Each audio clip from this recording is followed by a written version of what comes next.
everybody, and welcome back to the Tribal Warrior YouTube channel. And it is officially 2 weeks, just over 2 weeks actually, since the Royal Rumble. So much went down, and the reason it's 2 weeks after it is because it's 2 weeks after it. But the reason I'm making this video 2 weeks after the Rumble is because I wanted to see what would happen 2 weeks after the Rumble, everything that would happen in those 2 weeks, and combine it all together in this video and talk about the main talking points. Now I'm going to run through about most of the Raws and SmackDowns, but I'm not going to go through every single match. I'm going to name the main points and the key terms we're looking for. So of course we're going to kick off the video by talking about the Royal Rumble. Mainly the Royal Rumble we'll be talking about in this video, and so much more.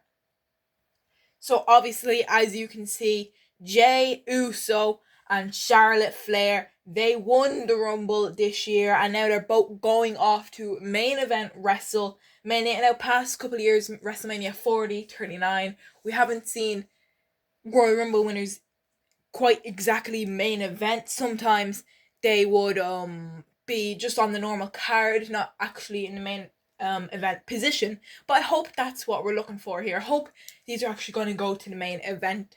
And then if Jey Uso does actually get into the main event, then his name will be really relevant. Main event Jey Uso. So very exciting and very unexpected as well. Absolutely 0.000% of people thought that Jey Uso was going to win this Royal Rumble. Out of all the other superstars in it, we had Roman Reigns, we had CM Punk, and John Cena, who was a huge favourite. But at the end of the day, it came down to Jey Uso. I was a bit shocked when it happened, but I'm not complaining. And now we have here Roxanne and Penta shine. Yes, Roxanne Perez from NXT and Penta, which recently debuted in WWE. They were the Iron Survivors in the Royal Rumble match, both men's and women's.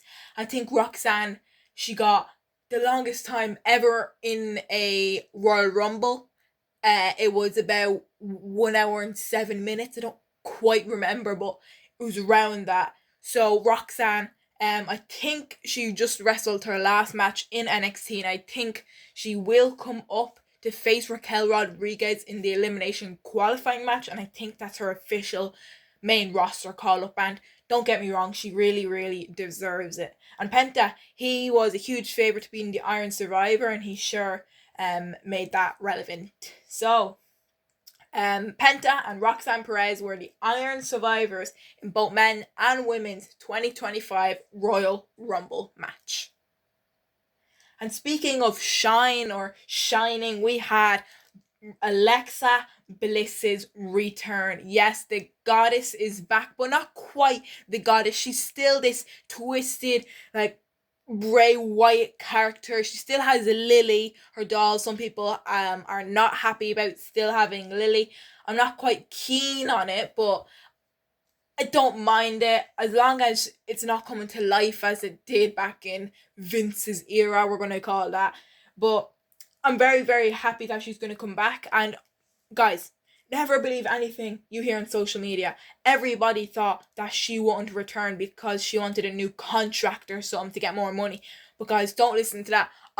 This is the biggest shock of the night, in my opinion. Other than Jey Uso winning the Royal Rumble, I think this is what made me pop the most, Alexa Bliss's return. So I'm really happy we got to see her come back here to WWE, and now she's a part of the SmackDown brand. And that isn't the only returns we've seen. Yes, of course, Charlotte Flair, who went on to win the Royal Rumble match, she returned at the Royal Rumble as well. It was teased about 2-3 weeks before, leading up to the Rumble, very highly anticipated, and she entered the Rumble at number 27, I think it was, and she went on to win it. So I'm really happy to see Charlotte back, and as you can see on the screen, not just Charlotte returned, not just Alexa. Yes, we got Trish Stratus And Nikki Bella returned. Yes, Nikki Bella, half of the Bella twins. She's been gone away from WWE a long time. Nobody ever thought she would actually probably return. There's huge rumors around her returning. I did predict her to be in this match, I'm pretty sure, and I was correct. Nikki Bella is back, and she did make a video over on Instagram saying what's next for Nikki, what will she be doing in WWE. She didn't quite answer, but that kind of indicated that she's here to stay and it's not just a one-time thing. And as you can see, also Trish Stratus, she is back in the WWE, and I think this is just a short-term run after the Rumble, which she went on to SmackDown, and were in this developmental thing with Tiffany Stratton now. So yes, Trish Stratus is back. Now, another topic we could talk about is the stars of NXT arrive. Yes, so many NXT talent in the women's Royal Rumble match, and I don't think there's any NXT talent in the men's match, which was a bit shocking. I was expecting at least to see maybe a Trick Williams in the match, but we didn't get it. But in the women's, we got a hella load of female superstars. We had former NXT Women's Champion, the Prodigy, Roxanne Perez. We had current NXT Women's Champion, Julia. We even had Jada Parker representing OTM. Not just that, but we had Lash Legend, a part of the Meta Girls. We know her from Jakara Jackson and all. And of course, this past Sunday was Vengeance Day, and we've seen Stephanie Vaquer become the first ever South American champion in the WWE, being North American Championship, and she was in the Royal Rumble as well, Stephanie Vaquer. So it's so great to see so many NXT superstars in the Royal Rumble match, and I can tell you half of them women, or most of them, will be on the main roster, and I won't be surprised if we're going to be seeing even Roxanne Perez competing at Mania this year. And yes, we have this here. Entrant 19, Jordynne Grace. She returned. She was at the Royal Rumble, and this is her first kind of official match in the WWE, signed to the WWE. The last time she did compete with WWE, she was under a TNA contract, but that's gone out the window now, and now she's officially signed with WWE. So yeah, Jordynne Grace made an appearance in the Royal Rumble, and I'm very, very excited to see her future down in NXT. And in my opinion, I think the women's Royal Rumble match was kind of my favorite match of the night, of the show, and it's definitely had so many surprises. The element of surprise was outstanding, and I'm not saying the men's Rumble was bad, or the Cody match was bad, or the tag team match was bad. I'm just saying, overall, if I were to say what my favorite match was of the night, I think I would have to say that women's 30-woman Royal Rumble match. It was great. So as you've seen, I'm after running through all the main talking points in the women's Royal Rumble there. Now, of course, that wasn't every single entrant I named. The other entrants was not basic entrances. I'm just saying they were normal superstars who we were expecting for the Royal Rumble. We were expecting Nia Jax. We seen Nia. We were expecting Raquel Rodriguez. We seen Raquel. That's what I was trying to say. So after the women's Royal Rumble match, we had the tag team match. It was DIY defending their titles against Motor City Machine Guns in a 2 out of 3 falls match. And then it was coming towards the end of the match, and then the Street Profits returned. The Street Profits kind of distracted Motor City's Machine Guns. The referee was distracted, so he wasn't paying attention, so we didn't see this go down. And since that caused a distraction, that led to DIY retaining their tag team titles. And then when they were celebrating, the Street Profits then attacked DIY and held up them tag team championships, indicating they won gold for the first time in about 4 to 5 years. They haven't held gold in a long, long time. So I really want to see them with gold around their waists really soon. And this as well, this was a great match. It was a 10 out of 10 match. It was a ladder match for the WWE Undisputed Championship, defended by Cody Rhodes. It was a ladder match, which I just mentioned. And the ladders used in this match, it wasn't really a fast match. It was slow enough because there's so many ladders trying to move it all the way and all.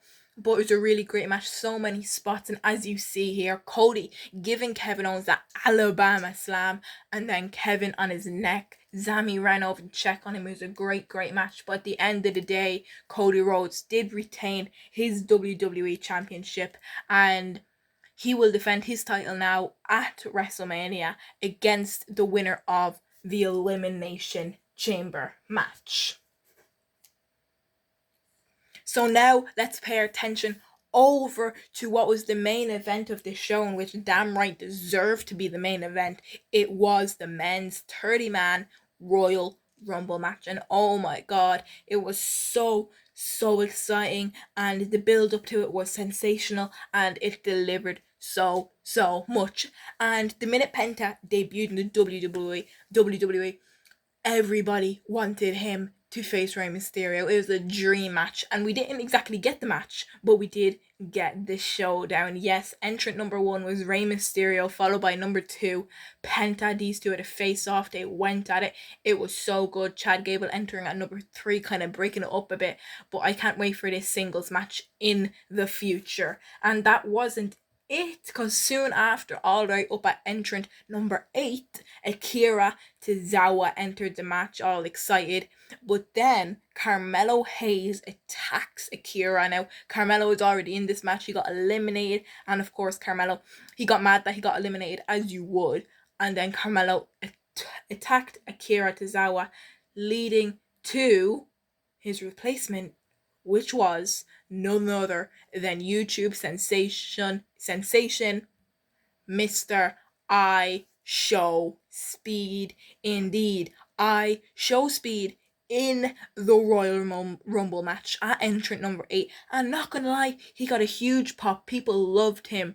But speaking of pops, I think Speed's back or limbs may have popped out of him once he got the most devastating spear I've ever seen by Braun Breaker. Then Braun picked Speed up and just threw him over the top rope, being caught by Otis. I thought he was still in the match, but no, Otis threw him flying over the announce table. So yeah, I Show Speed entered the Royal Rumble. It was a huge highlight. I was really excited to see him in the match. It was very unexpected. He was in my predictions video to be in the match. I mean, I predicted it, but I'm surprised I got this prediction right. Never in a million years I would have thought that I Show Speed will compete in an official WWE match. But if you're a WWE fan, you should know never to say never. And then we got halfway through the Royal Rumble match at entry number 15.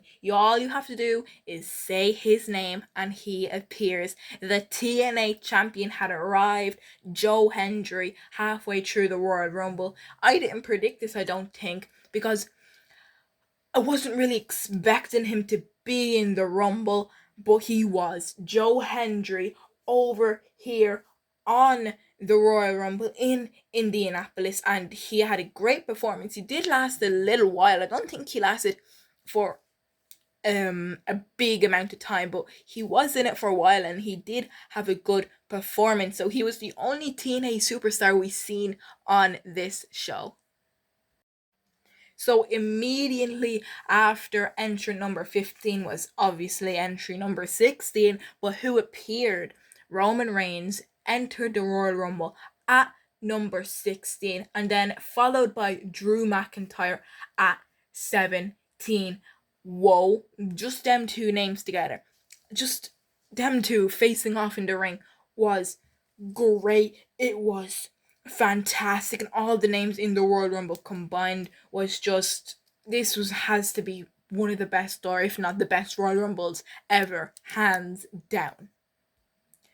So obviously that wasn't it yet. Jey Uso, he entered at number 20 and he obviously went on to be the winner of this match, and obviously he's going to face Gunther at WrestleMania. We'll talk about that a bit later. But yeah, Jey Uso, he entered at 20 and then he outlasted the last few minutes until winning the Royal Rumble.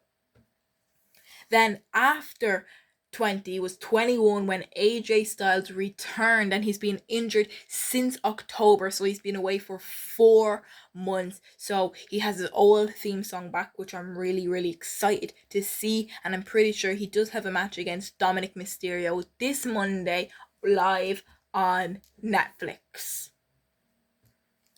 And then a while after AJ, we had entry number 23, and it was a bit of an emotional one. John Cena, he ran to the ring with Stu for the last time ever in the Royal Rumble. So yes, John Cena entered his last Royal Rumble at entry number 23. A lot of people did think though that he would have entered at 17, kind of indicating the 17th world title, but we didn't get that. So then after John Cena entered, we got CM Punk's entry, and he eliminated Roman Reigns and Seth freaking Rollins. So that's a huge accomplishment for Punk. He eliminated both Reigns and Seth Rollins. And this has probably got to be, I'd say, the disappointment of the night. Logan Paul, he entered the Royal Rumble at number 30. Yes, Logan Paul at number 30. I was so highly anticipated for the number 30 entrant because he usually is a surprise and something exciting. And once his music hit, I kind of crashed out. I went crazy. And Logan Paul, he entered at number 30. Now when I think about it, I'm like, why would they do this? He could have put him anywhere else. Like, I wouldn't even have mind Roman Reigns being entry number 30. Like, why do this? It was not necessary at all. So yeah, either way, Logan Paul, he went on to eliminate CM Punk, which was very annoying. But then yeah, that left Logan Paul in the final three, which was John Cena, Jey Uso, and Logan Paul. And obviously it led all the way down to Jey Uso winning the 2025 Men's Royal Rumble.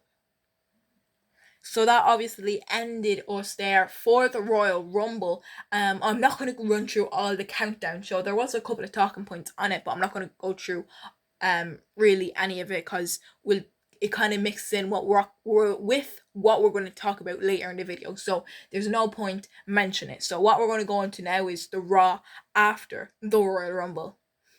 So yeah, of course, Raw after the Rumble, we seen Charlotte Flair. She was talking about who she's going to choose. Rhea Ripley came out, and the minute Charlotte Flair spoke, the crowd erupted. Not with cheers and joy, with hatred and boos. The crowd booed the hell out of Charlotte Flair. Now, I guess the main reason why they're booing is because every time Charlotte comes back, she has to win something, which I'm not complaining about. I was really excited to see her. I was like, bow down to the queen here, guys. But Charlotte was booed, and does that mean Charlotte's going to be a heel from now on, going into WrestleMania when she faces Tiffany? Like, what's going on here? Was this the plan? Did WWE think that she was going to get booed? Yes or no? What do you guys think? So also on the Raw after the Royal Rumble, the Elimination Chamber qualifying matches began. Yes, we got 2 qualifying matches and both of them delivered. We got CM Punk versus Sami Zayn, which main evented the show, and we got entrant number 1 and entrant number 2 in the Women's Royal Rumble, Liv Morgan and Io Sky. They went at it in qualifying matches, and it delivered. It was really good and exciting. And the main exciting points was who's going to get into the chamber.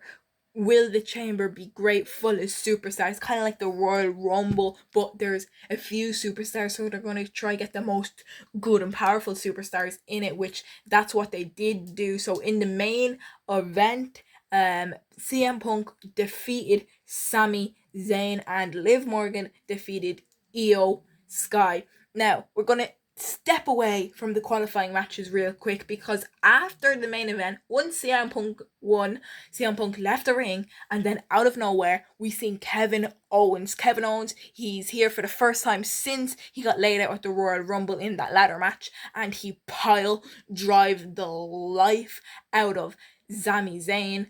Oh my god. Zayn's neck went full smashed to the ground like a tombstone pile driver by the Undertaker. This move is banned, banned for a reason. And Kevin Owens, he hit it, of course. He went on to SmackDown this past Friday, and he was saying like, "Oh well, you didn't help me at the Rumble. You're just standing there. We're meant to be friends." And then Sammy responded like, "Oh, you've done this before, but this time you tried to end my career and all that." So I'm really excited how to see this go. This match might go down at WrestleMania. I don't know. I'm really excited to see it though. So yeah, later that week we went on to Friday, which was SmackDown, and we had a more Elimination Chamber qualifying matches, and one of them was the female version, and it was Candice LeRae taking on Alexa Bliss. So yeah, I was very excited to see Alexa. A lot of people weren't. They were excited to see her, but they wanted to see her kind of promo, maybe White Six kind of.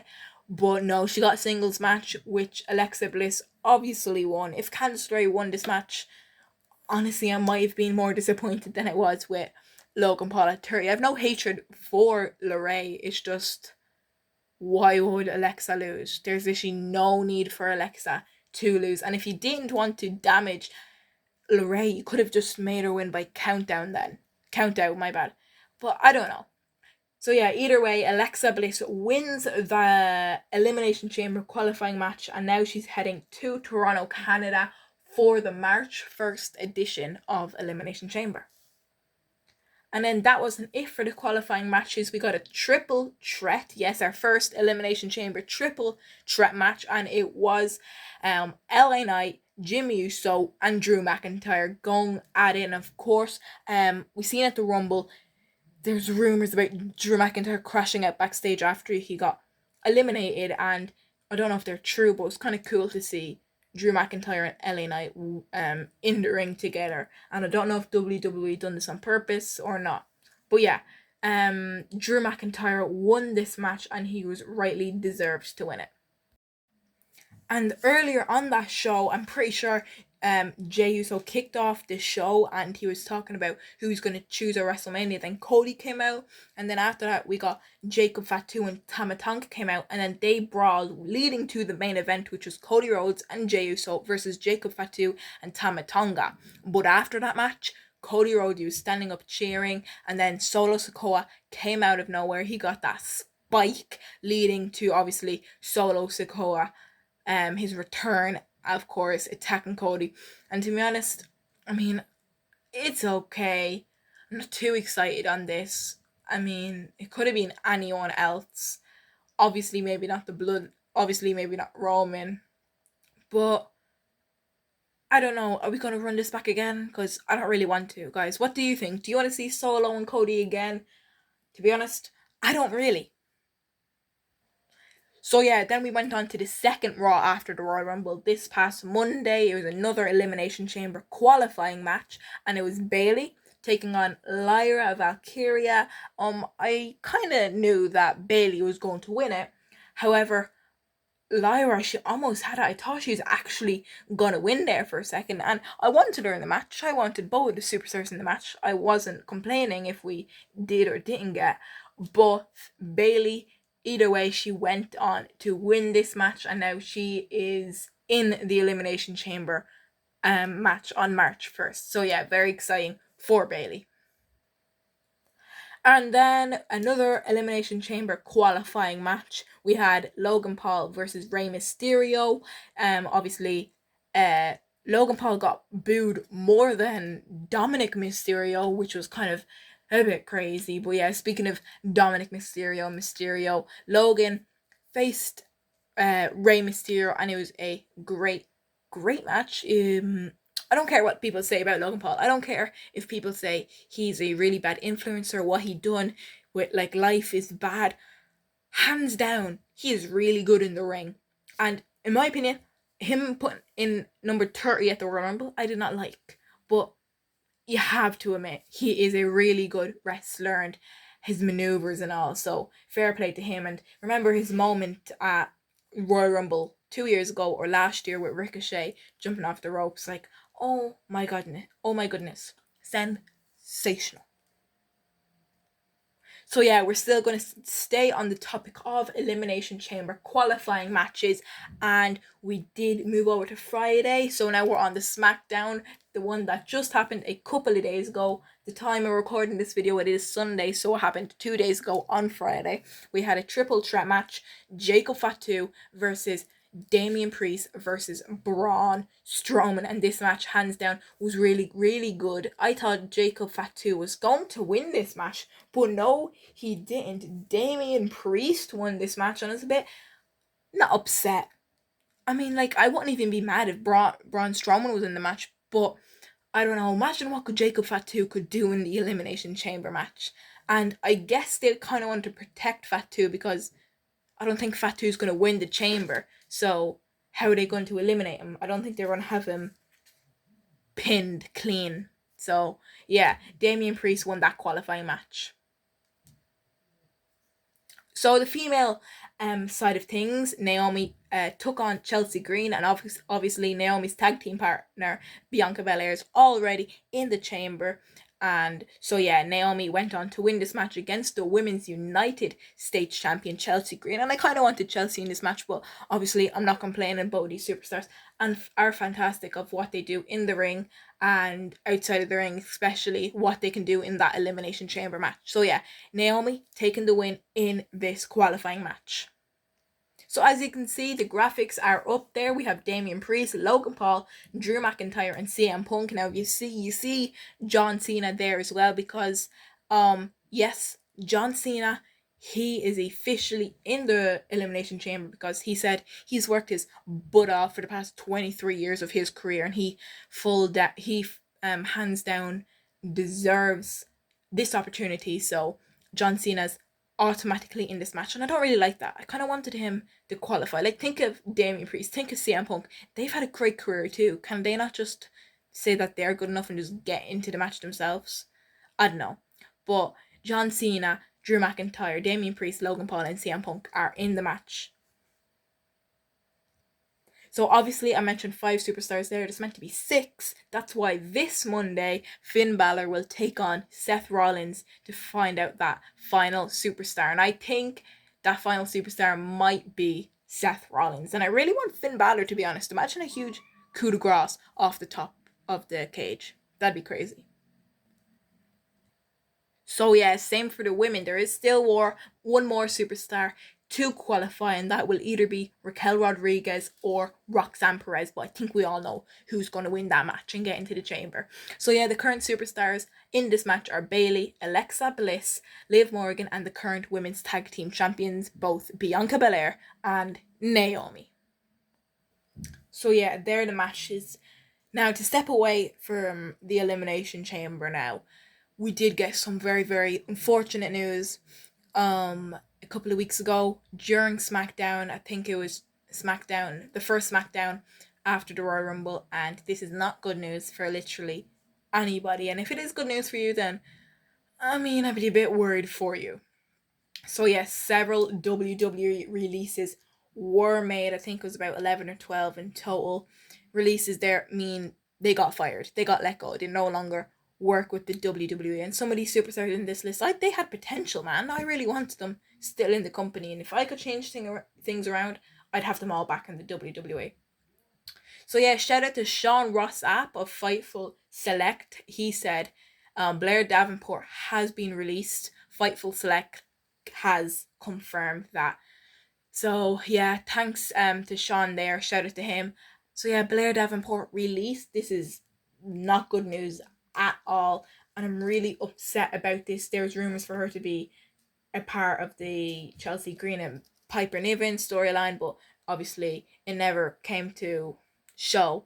And also, remember Nikki Bella? She returned entry number 30 at the Royal Rumble. That was originally meant to be Blair Davenport's spot, but Blair gave it up for Nikki So very, very sad for Blair Davenport, her family and friends at this hard time in her career, but hopefully she continues on to be a professional wrestler.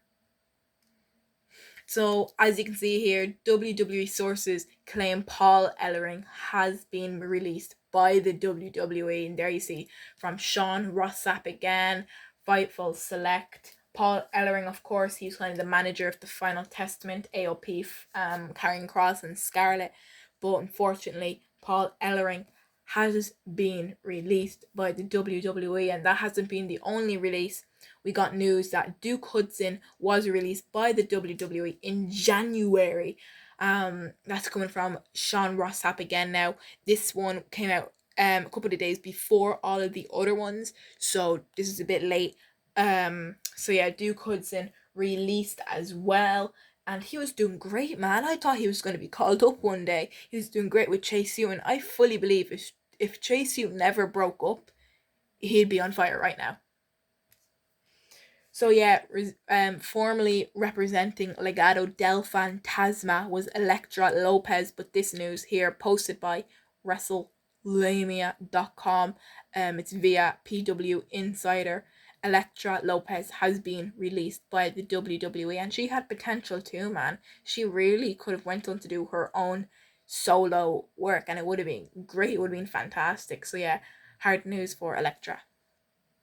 So yeah, another shocking release was Cedric Alexander, here coming from WrestleOps. Cedric Alexander announced that he is no longer with the WWE. Of course, we don't know if it was a released or an expired contract, but I don't know if that news did come out, but I don't remember if it was or not. Cedric Alexander, he's been with the company like 15, 20 years, and just to be let go like that, of course, it's kind of creative's fault. They didn't have any idea for him. Of course, this is the main reason for a lot of these releases, and some budget cuts, of course, as well. But yeah, Cedric Alexander being released by WWE, and hopefully he goes over to AEW and maybe joins the Hurts syndicate over there with Bobby Lashley and Shelton Benjamin. So yeah, thank you, Cedric.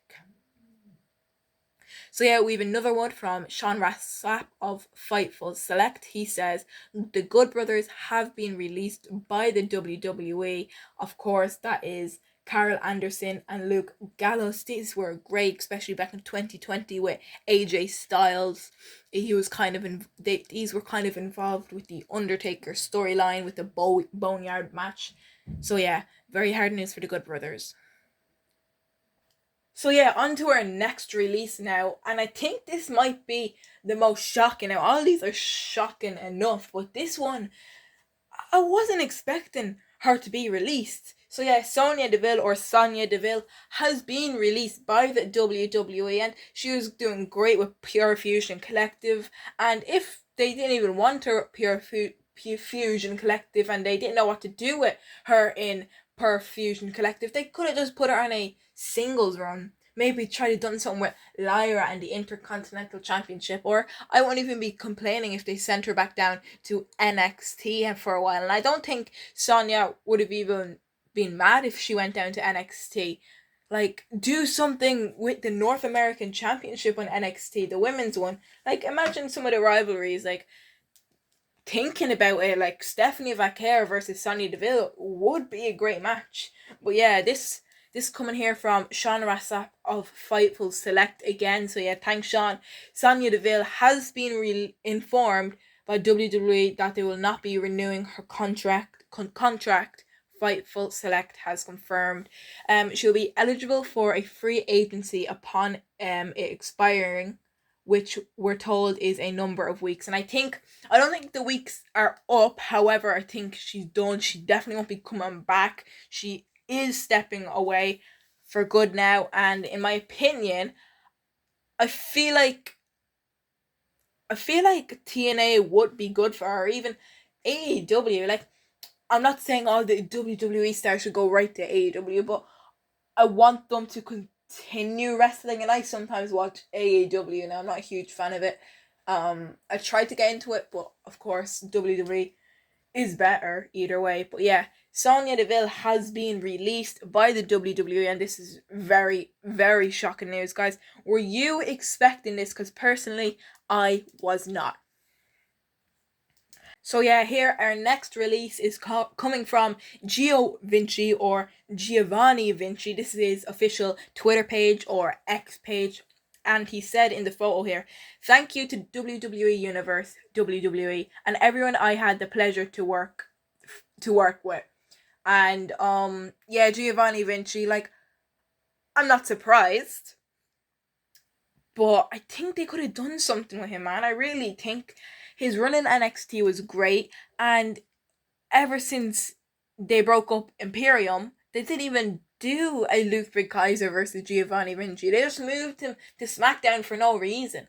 And he had one match or two matches, I think, and he lost both of them. He lost like one of the matches in about 5 seconds. That's how long the match was. After he lost to like Apollo Crews after his long awaited return in that match. And they just completely fumbled him, and this is not Vinci's fault. This is definitely creative's fault. They didn't have any plans for him, which they really should have. And in my opinion, with the draft and transfer windows and all that, if you're bringing superstars up from NXT to the main roster and you've no plan for them, zero plan, although they should come up, we have no plan for them, don't bring them up. I'm just saying that for future references. Like, remember Kiana James? I'm surprised she wasn't released. Not that I want her released, but I say she hasn't been in the ring in I don't know how many months, and she got called up from NXT. And same with Blair Davenport, she got called up from NXT and had about 3 matches on SmackDown, and now obviously is released and fired. So I don't know, it's mainly NXT. If they have a plan for her, bring her up. And I think that's what they're doing with Roxanne Perez. They have a plan for her. They're putting her in the Elimination Chamber. Then she might as well go to WrestleMania, because if they fumble her, I swear, because we really, really need Roxanne after her sensational NXT run. We have to do something good with her on the main roster. So yeah, this next one is coming from Isla Dawn. Of course, this is her actual page as well, her Instagram page. I'm pretty sure she posts some on Twitter as well, but it all kind of started over on Instagram. So she put this post out, and it says, "Here for a good time, not a long time. See you in 90." So yeah, 90 obviously indicating 90 days. For those that don't know what 90 is basically after they get released, they have 90 days like free until they can get a new company or promotion, I'm pretty sure. So she put that out, and her news came out before anyone else. So yeah, Isla Dawn released by the WWE, and this is crazy. She was just tag team champions last year. She won them in it was in the UK, or was it the Clash of the Castle or some? What part was it? Glasgow? I don't know. I actually have no clue. I forget. But she won it with Alba Fire, and to be honest, I don't see why they done this. I do see why they done this, but like, what all these superstars, they could have had a plan. Like, they could have just sent both Isla and Alba back to NXT, maybe done a little run there, maybe eventually could have defeated Bianca Belair and Naomi. Maybe if like Bianca Belair was the one that attacked Jade Cargill, we could have had a tag team match in NXT with Isla Dawn and Alba versus Bianca and Naomi for the titles, and then maybe like Jade breaks up and costs Bianca the titles. Like, we could have done something with that, but of course they couldn't have, as usual. And usually in WWE, I love everything about the WWE, about professional wrestling, but this is obviously something that I'm not a huge fan of, especially when the superstars had potential, when they had to do something good. But yeah, I think this is the last release we have here. Yeah, is AOP, both Raycom and Razar, and these two. I mean, I get like all the other superstars, the creative wasn't going crazy, but they were a part of Final Testament. They were a part of a huge Wyatt Six run, a huge rivalry, and they didn't get it sorted out. And Paul Ellering, he was released earlier. Remember, we were mentioning that, and these three were kind of like a team. So maybe going forward in different wrestling promotions, we could easily have Paul Ellering coming back with AOP, and not that AOP needs Paul, but it would be good to reunite them and have them all still in the wrestling industry. So yeah, we can finally now step away from the releases, and anybody affected by these releases, anybody released, like, hopefully they will return to wrestling.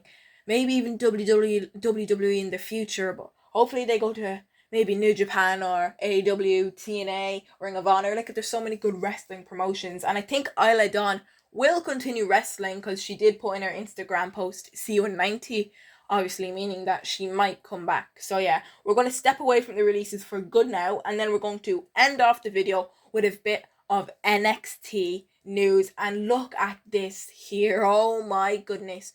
Ricky Starks makes a surprise appearance in NXT just 24 hours after being fired by AEW. And well, maybe we're not fully off the releases yet, but yes, last week or the week before, Ricky Starks, he's a AEW superstar, and he was released by AEW. I think his contract expired or something, or they wouldn't renew it for him. So that means Ricky Starks was released by the company, and not just him, but Miro, formerly known as Rusev, Malachi Black, formerly known as Aleister Black, were also in the same position of Ricky Starks. So yeah, 24 hours after this happened, WWE snapped their fingers. They went right at it, and Ricky Starks showed up in NXT, and oh my goodness, he got a bit of a pop. He did. Some people was like, oh, what's going on? He's not in the ring. Where is he? And then he just walks out through the crowd, and people were like, oh my god, this is happening. And like, I was so confused. I was thinking he might debut in WWE, maybe even after WrestleMania. I didn't think for him to be here that fast. But yeah, he's making his official contract signing. When is it? It is on Tuesday, the 18th of February. So that's when he is signing his proper contract for NXT. And oh my god, I'm so excited for Ricky Starks in WWE. And the men's division in NXT, I mean, there's great superstars: Trick Williams, Ethan Page, Devon, Evans, Wesley. But the women's division in NXT is definitely way better with Julia, Roxanne, Stephanie Vaquer, Zarya, all them superstars. But adding Ricky Starks to that men's division is going to give it a proper push, a proper blast, and I'm really, really excited to see him down in NXT. So yeah, hopefully Miro and Malachi Black join Ricky Starks in the WWE. And we're going to move on to our last topic now, which is NXT Vengeance Day, and we're going to kind of not fly through it, but talk about it quick, because I think this video is almost running over 40 minutes, which is kind of crazy. If you guys are still watching at this point, shout out to you, because you're probably really tired of my voice right now and do not want to hear it. But if you are, make sure to leave a like, and I'm really, really grateful for this. We have about 46 subscribers we've got so far already, and now we're on the road to 50 subscribers. Just a couple more subs away, and you never know, there might be a live stream down the road. You need about 50 subs to do a live stream, so you never know, I might even do my live reaction of a wrestling show. You never know. But yes, NXT Vengeance Day, this is the last topic we're going to talk about, and I have the match card here, the 2025 NXT Vengeance Day match card, and this happened on Sunday the 15th of February. Sorry, it was a Saturday. It was a Saturday. It was the day after Valentine's Day, and it was a great show. We got that new mysterious tag team with what's his name, Lennox or something. I forget all their names. Griffin. They haven't officially revealed their names yet, but they've put posts out on their accounts, so indicating that. We'll get more on Tuesday though. Yeah, so here was the 6 matches on the card. It was a great show. We kicked the show off with the Women's North American Championship, I think it was. And 1 minute, let me get my predictions out, because I did have a sheet of my predictions, so let me check. So yeah, I have my predictions here. So the first match on the card was Fallon Henley defending her NXT North American Championship against Stephanie Vaquer, and it was a great match. It was a fantastic match, and at the end of the day, we had a new NXT North American champion, which I did predict, which I did get my prediction right on it, and now Stephanie Vaquer has become the first ever South American champion in the WWE. I think that's right. If it's not right, then my bad, but I think that's right. So yeah, Stephanie Vaquer taking the win there tonight. And then the second match on that show, I'm pretty sure, I'm guessing now, I think I kind of remember, yeah, it was Nathan Frazier and Fraxium defending their tag team titles against Yoshiki and Josh Briggs. And of course, every single match that Fraxium put on, fantastic. There's never a match where they're bad. There's never a match where they don't disappoint. These matches are always fantastic. Fraxium, of course, they did win. They did retain their NXT tag team titles, which I also got right. So far, I am 2 out of 2. And then I'm pretty sure the third match of the night was the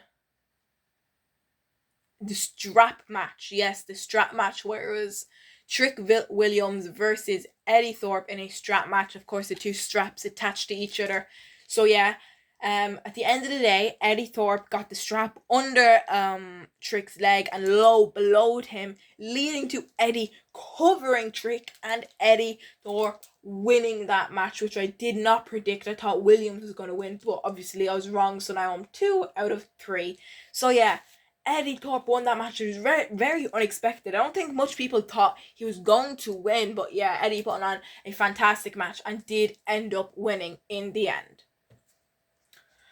And another match that was on, we had Javon Evans taking on Ethan Page, the kind of psycho Ethan Page, after kind of breaking Javon Evans' jaw. It was a full-out brawl. It was fantastic. And then at the end of the match, after Javon lost, there's all blood coming out of his mouth again. So I don't know where this is going to go for Javon, but it's not looking good. So yeah, Ethan Page won that match, which I did not predict. I thought Javon was going to win it, but now when I think about it, that was a bad decision.